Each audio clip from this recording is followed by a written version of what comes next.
And then the last one is something called the sunk cost fallacy. This is interesting. It says here, after investing emotionally and financially into the relationship, individuals often feel that suggesting a prenup implies wasted effort. So they sort of think that because I've invested so much in this relationship, remember, relationships are an investment. Relationships are one of the biggest investments you'll ever make. We talk about this. I talk about investing all the time.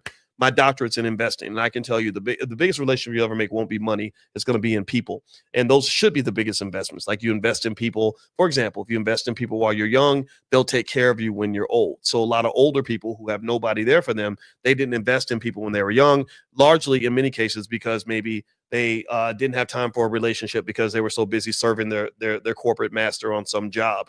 And I don't know if that's necessarily a good trade-off for you because your job's not going to show up at the hospital when you're 72 years old with cancer, right? So with that being said, your biggest investments are with people, but it has to be the right investments with the right people. So basically, with circling back to the sunk cost fallacy, it kind of says that because you've invested so much in this person, you just say, you know what, forget it. I'm in. I've hit the point of no return.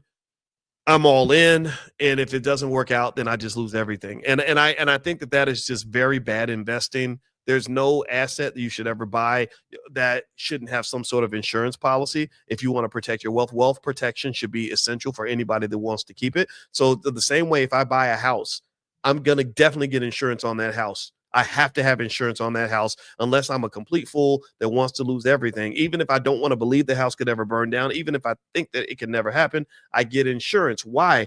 Because if it does happen, you don't want to get screwed. So your relationship, your family is a house. Travis, I'm not mad at him, right? He's a good guy. He's trying to build a house. He's building an emotional house with this young lady who's got the LeBron James tattoo sleeve on. I can't help it. Every time I see, I just look at that. That's who decide don't say it, boys, because you're gonna sound like an old man. But I gotta say it. Okay. All right, go ahead, get it out. Just say it. All right. Can anybody tell me when ladies thought that having like 85 tattoos like a gang affiliated convict became sexy? There is nothing sexy about that to me. Am I the only one, or am I the weirdo in the room? Am I just old fashioned? All those dang tattoos, I don't like it, man. I just don't. Look at her. Look at that arm. Looks like she's wearing a jacket. like, come on, man. That ain't sexy. That's all right. Thank you for letting me get that out. I'm done. Okay. So Brandon says I'm old fashioned. I guess I must be. That's not appealing. That's not feminine. All right. Anyway, let's go back.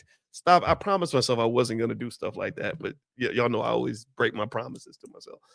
Just like I promised myself I'm never going to cuss, but then I'll do it and it happens. So anyway, my point is to say that there's nothing wrong with getting married when you're young because people have done it all the time. It's been happening for a long time. But when you get married young and you have that much money, you have to have precautions in place. Number two, the best advice that you can give yourself and give others is to get guidance on this thing that you're about to create called a family. And guidance means things like counseling and therapy. My wife and I, again, not to say we're perfect. We ain't perfect. Okay. We ain't perfect.